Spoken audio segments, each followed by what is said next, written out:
तू ही रे माझा मितवा या मालिकेच्या येणाऱ्या भागामध्ये जबरदस्त असा ट्विस्ट येणार आहे. तर प्रेक्षकांनो, इथे आता ईश्वरीने खूप मोठं पाऊल उचललेलं असतं. तर नियतीने ईश्वरी आणि सुप्रियाला न्याय मिळवून देण्याचा निर्णय घेतलेला असतो. आणि तेव्हाच प्रेक्षकांनो, ईश्वरीची भेट आता अर्णवच्या बाबांबरोबर झालेली असते. आणि तेव्हा ईश्वरी अर्णवच्या बाबांना ओळखते आणि त्यांना शोधून ती घरी घेऊन येते. त्याच वेळेला ईश्वरीच्या मनामध्ये एक निर्णय आलेला असतो. आत्तापर्यंत एका गैरसमजामुळे अर्णवने आपल्या वडिलांचा तिरस्कार केलेला असतो. सात्विकाच्या जाण्याला इथे सुप्रिया आणि रमाकांत काका जबाबदार आहेत, अशीच आता सगळ्यांची विचारसरणी झालेली असते.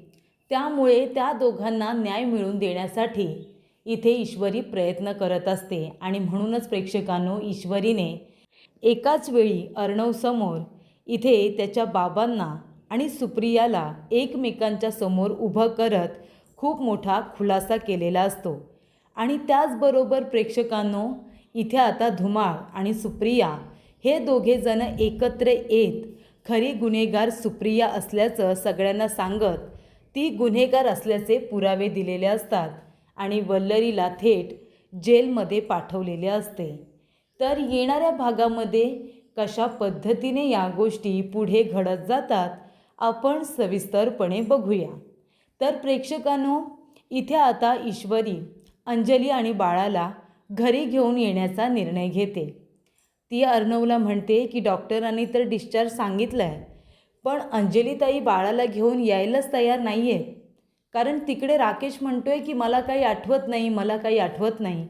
मग अंजली म्हणते की यांना जर काही आठवतच नाही आहे आणि हे जर घरी यायला तयारच नसतील तर मी तरी घरी येऊन काय करू. जोपर्यंत यांना पूर्णपणे बरं वाटत नाही, हे मला आणि बाळाला ओळखत नाही, तोपर्यंत मी सुद्धा घरी येणार नाही आहे. तेव्हा अर्णव म्हणतो, मग आपण काय करायचं. तो आता इथे राकेशला पैसे ऑफर करतो. तो म्हणतो, मी तुम्हाला पैसे देऊ करतो, तुला हवे तेवढे, कारण तुला पैशांची भाषा कळते आणि माझ्यासाठी माझी बहीण खूप महत्त्वाची आहे. तेव्हा तुला हवे तेवढे पैसे घे, हवं तर अजून देईन, पण तू आता आमच्याबरोबर घरी चल. हे नाटक आता बंद कर. कारण इथे अर्णवला असंच वाटत असतं की राकेश नाटक करतोय. त्याला इथे सगळ्या गुन्ह्यांपासून वाचायचं आहे, म्हणून राकेश नाटक करतोय असंच आता अर्णवला वाटत असतं. आणि म्हणूनच तो राकेशला म्हणत असतो की मी तुला हवे तेवढे पैसे देतो, पण तुला माझ्याबरोबर घरी यावं लागेल. राकेश म्हणतो, अरे तुम्ही कोण आहात, मी तुम्हाला नाही ओळखत, मी नाही येणार तुमच्याबरोबर. तेव्हा अंजली आता बाळाला घेऊन राकेश समोर येते. ती म्हणत असते, राजेश कसे आहात तुम्ही, हे बघा आपलं बाळ, तुम्ही ओळखलत ना मला. राकेश म्हणतो, कोण आपण, मी तुम्हाला नाही ओळखलं. तो अंजली आणि बाळाला सुद्धा ओळख दाखवायला तयार नसतो. अंजली आता पॅनिक होते. ती म्हणते, हे असे का वागतायत. आणि या सगळ्याला ती पुन्हा ईश्वरीला जबाबदार ठरवत असते. तेव्हा प्रेक्षकांनो, ईश्वरी आता वेगळ्याच टेन्शनमध्ये असते की हे नेमकं काय चाललं आहे. ताईंनी माझ्या बाबतीत इतका मोठा गैरसमज का बरं करून घेतला आहे. आता मी स्वतःला निर्दोष कशी करणार आहे, याचा ती आधी विचार करत असते की हे सगळं काय घडून बसलं. आणि तेव्हा प्रेक्षकांनो, इथे आता राकेश पळून जातो. तेव्हा ईश्वरी अर्णव दोघेजणं त्याला शोधायला बाहेर पडतात. कारण नर्सने येऊन सांगितलेलं असतं की तुमचा पेशंट राजेश भोसले पळाला आहे. तेव्हा ते दोघेही त्याला पकडायला आता जातात. तेव्हा इथे राकेशचा पुन्हा एकदा अपघात होणार असतो. तेवढ्यातच त्या ठिकाणी अर्णव येतो आणि राकेशला बाजूला करतो, त्याचा जीव वाचवतो. तेव्हा इथे अर्णव म्हणत असतो की तुझं डोकं तर ठिकाणावरती आहे ना, काय करत होतास तू. तो म्हणत असतो, मला कळत नाही आहे मी कोण आहे, मी जगून तरी काय करू, प्लीज मला मरू द्या. तेव्हा अर्णव म्हणतो, 1 मिनिट थांब, 1 मिनिट. आणि तो आपल्या खिशातून आपला फोन काढतो, अंजलीचा आणि त्याचा फोटो दाखवतो. तो म्हणतो, तुम्हाला काही आठवत नाही आहे ना, तुम्ही प्लीज माझ्याबरोबर घरी चला, तुम्हाला हळूहळू सगळं काही आठवेल, तुम्ही प्लीज एकदा माझ्याबरोबर घरी चला. तेव्हा इथे अर्णव आता त्याला समजावून प्रेमाने बोलून त्याची समजूत घालून नाटके आता तो करतोय की नाही हा नंतरचा भाग झाला. पण इथे अर्णव आता अंजलीसाठी शांत होतो आणि तो राकेशची समजूत काढतो आणि म्हणतो, प्लीज प्लीज आता माझ्याबरोबर घरी चला प्लीज. तेव्हा तुम्हाला सगळं काही कळेल, तुम्ही कोण आहात कोण नाही तुम्हाला सगळं कळेल, तुम्ही प्लीज कॉपरेट करा.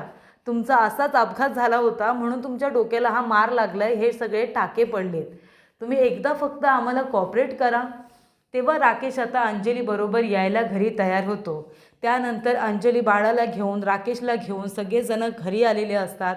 व्यवस्थित इथे बाळाची दृष्ट काढली जाते, औक्षण केलं जातं, घर संपूर्ण डेकोरेट केलेलं असतं, त्यांचा रूम सजवलेला असतो.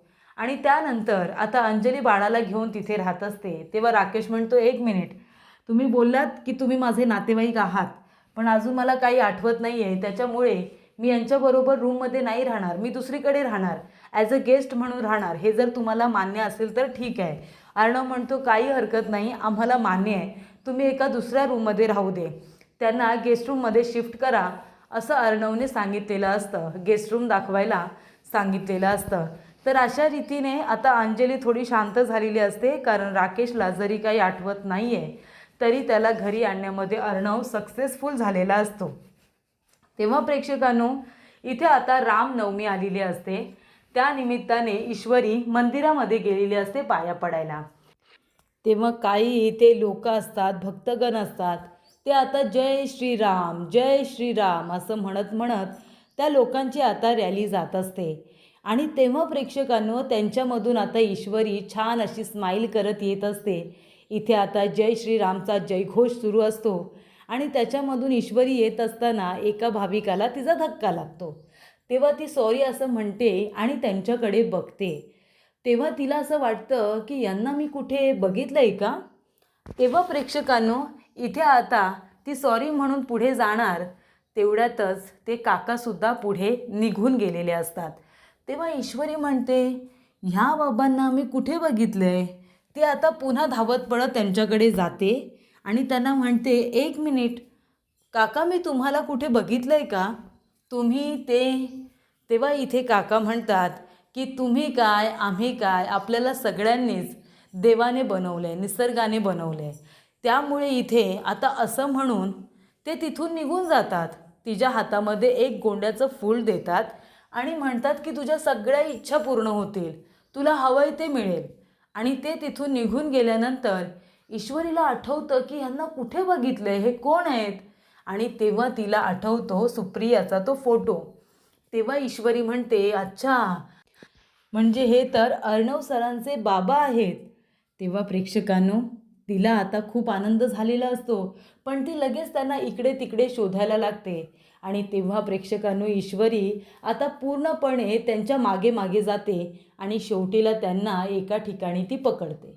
ती म्हणत असते, एक मिनिट थांबा, मला तुमच्याजवळ थोडंसं बोलायचं आहे, माफ करा, मी तुमच्याजवळ इथे अचानकपणे बोलायला आले, पण मला तुम्हाला एक गोष्ट विचारायची आहे. ते म्हणतात, विचार बाळा, काय विचारायचं आहे तुला. ती म्हणते, तुम्ही मला ओळखलं नाही आहे, पण मी तुम्हाला ओळखलं आहे.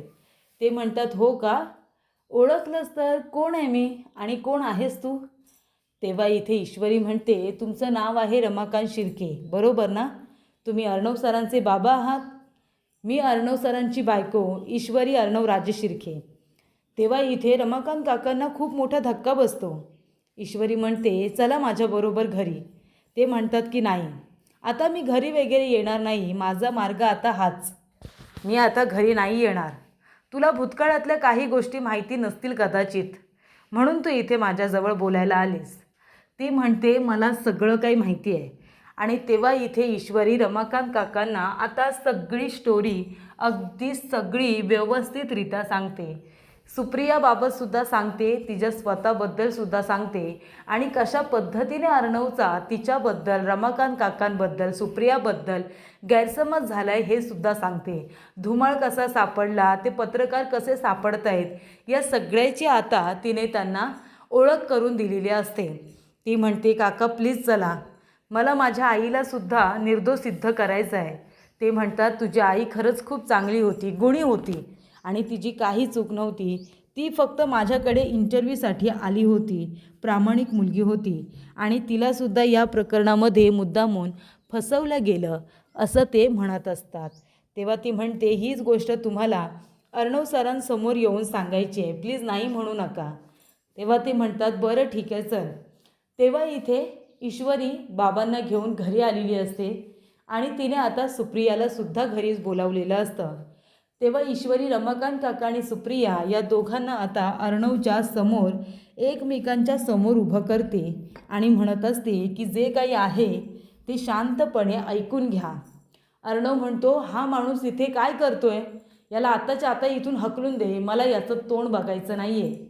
तेव्हा ईश्वरी म्हणते, सर आपण आता ज्या व्यक्तीचा शोध घेतोय, तुमच्या एक गोष्ट तर लक्षात आली आहे ना, की कुणीतरी व्यक्ती आहे जिने हे सगळं मुद्दामून घडवून आणलं आहे. तेव्हा प्लीज फक्त एकदा सत्य काय आहे ते जाणून घेण्याचा प्रयत्न तरी करा. लोकांना गुन्हेगार ठरवून मोकळे होण्याच्या आधी सत्य काय आहे ते जाणून का घेत नाही तुम्ही? तुम्हाला जसं फसवलं जातं, तुम्हाला सुद्धा कुणीतरी फसवतो ना, तुमच्याबद्दलसुद्धा इथे गैरसमज केले जातात ना.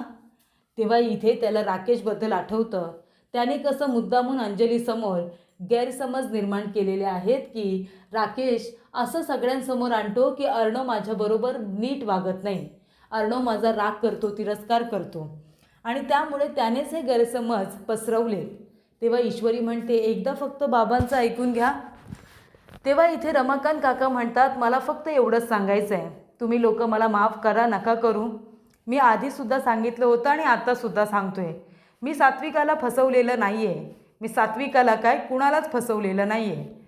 तेव्हा तिथे सुप्रिया आलेली असते.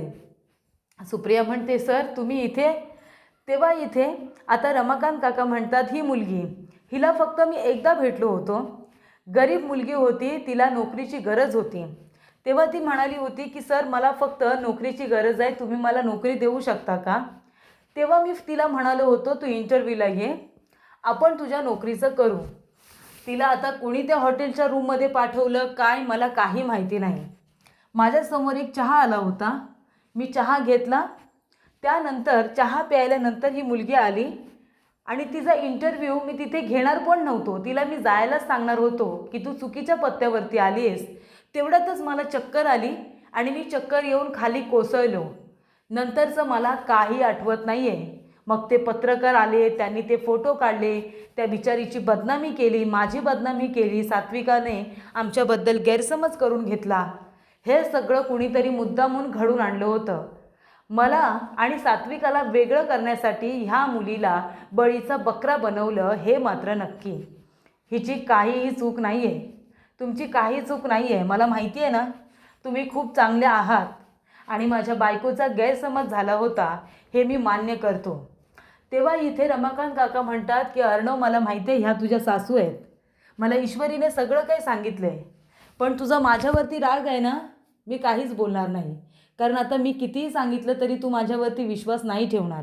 पण तुझी सासू निर्दोष आहे, मी तुला सांगतोय. त्यामुळे तू विनाकारण त्यांना गुन्हेगार ठरवू नकोस. अरे त्यांची बिचारीची काही चूक नाही आहे, गरीब मुलगी साधी इंटरव्ह्यूला आली होती आणि तिला मुद्दामून कुणीतरी त्या ॲड्रेसवरती पाठवलं, एवढंच. बाकी तिची या सगळ्यामध्ये काहीही चुकी नाही आणि तेव्हा तिला विनाकारण खूप बदनामीला सामोरं जावं लागलं होतं, मला माहिती आहे. त्यामुळे तू तुझ्या सासूवरती राग धरू नकोस, त्यांची काही चूक नाही आहे हे मी तुला सांगतोय, माझ्या सात्विकाची शपथ घेऊन तुला सांगतोय. तेव्हा इथे आता रमाकांत काकांनी सगळं सत्य सांगितलेलं असतं. तेव्हा इथे आता सुप्रिया आणि ईश्वरी दोघीजणी जात असतात. तेव्हा त्यांना धुमाळ दिसतो. ईश्वरी जाते आणि धुमाळला पकडते. ती म्हणते, आता जर इथून पळून जाण्याचा प्रयत्न केलात ना तर मी आरडाओरडा करेन आणि तुम्ही काहीतरी चुकीचं करताय असं सगळ्यांना सांगेन, मग पब्लिक इथे जमा होईल आणि तुम्हाला ती मारेल. तेव्हा आता आरडाओरडा करू नका, मी विचारेन त्या प्रश्नाचं उत्तर द्या. तेव्हा ती विचारते की का लपून बसताय, मला भेटायला बोलावलं आणि गुंडांमार्फत माझ्यावरती जीव घेणं हल्ला केलात, त्याच्यावरून हे सिद्ध होतं आहे की तुम्ही काहीतरी लपवण्याचा प्रयत्न करताय. हे सगळं कुणाच्या सांगण्यावरून करताय हे सांगून मोकळे व्हा, आम्ही तुमचं नाव कुठेही घेणार नाही. तेव्हा प्रेक्षकांनो इथे आता धुमाळ म्हणतो की ठीक आहे, जर हे प्रकरण इथल्या इथे थांबणार असेल तर मी तुम्हाला सांगतो, पण प्लीज मला या सगळ्यामध्ये अडकवू नका आणि माझं नाव कुणालाही सांगू नका की हे सगळं मी तुम्हाला सांगितलं आहे. ईश्वरी म्हणते लवकरच बोला. तेव्हा इथे ईश्वरी आता धुमाळचा व्हिडिओ शूट करत असते. धुमाळ म्हणतो हे सगळं मी वल्लरी पाटील यांच्या सांगण्यावरून केलेलं आहे. वल्लरी पाटील यांनी रमाकांत आणि त्याचबरोबर सात्विका या दोघांना एकमेकांपासून वेगळं करण्यासाठी हा सगळा प्लॅन केला होता. आम्हाला त्यांनी फक्त न्यूज कॅप्चर करायला सांगितली होती आणि ती सगळ्या न्यूजपेपरला न्यूज चॅनलला छापून आणायला सांगितली होती. आम्ही फक्त तेच केलं, त्यांच्या सांगण्यावरूनच हे सगळं केलं होतं. पण मला माफ करा, माझं चुकलं. आता मला कळतंय त्यामुळे किती जणांची आयुष्य उद्ध्वस्त झाली होती. तेव्हा काय होतं प्रेक्षकांनो, ईश्वरीला आणि सुप्रियाला कळतं की वल्लरी पाटील म्हणजे ही अर्णवची मामी आहे. तेव्हा ते म्हणतात की ठीक आहे. आणि ईश्वरीने आता व्हिडिओ शूट केलेला असतो आणि ती घरी येते आणि म्हणते की अर्णव सर इकडे या, गुन्हेगार तुमच्या घरातच आहे आणि तुम्ही विनाकारण माझ्या आईला आणि मला गुन्हेगार ठरवलं. अर्णव म्हणतो म्हणजे काय काय बोलतेस काय तुम्ही सिंदोर? तेव्हा इथे ईश्वरी म्हणते की तुमच्या मामीनेच तुमच्या आईचा आणि तुमच्या वडिलांचा संसार उद्ध्वस्त केला आहे. त्यांनीच हे सगळं घडवून आणले आणि त्यामुळे इथे धुमाळचा व्हिडिओ आता अर्णवला आणि घरातल्या सर्व लोकांना दाखवण्यात येतो. धुमाळने वल्लरीचं नाव घेतल्याचं समोर आल्यामुळे इथे आता सुप्रिया म्हणते की ह्या बाईला मी सोडणार नाही. हिने माझं आयुष्य उद्ध्वस्त केलं होतं ना, आता तिला जेलमध्ये टाक अर्णव. तुझ्या आई वडिलांचा संसार मोडण्यामध्ये ह्या बाईचा सगळ्यात मोठा हात आहे, सगळ्यात मोठा वाटा आहे असं सुप्रियाने सांगितल्यानंतर इथे आता अर्णवने ईश्वरीच्या सांगण्यावरून नाही तर स्वतःच्या मनानेच वल्लरीला जेलमध्ये पाठवण्याची तयारी केलेली असते.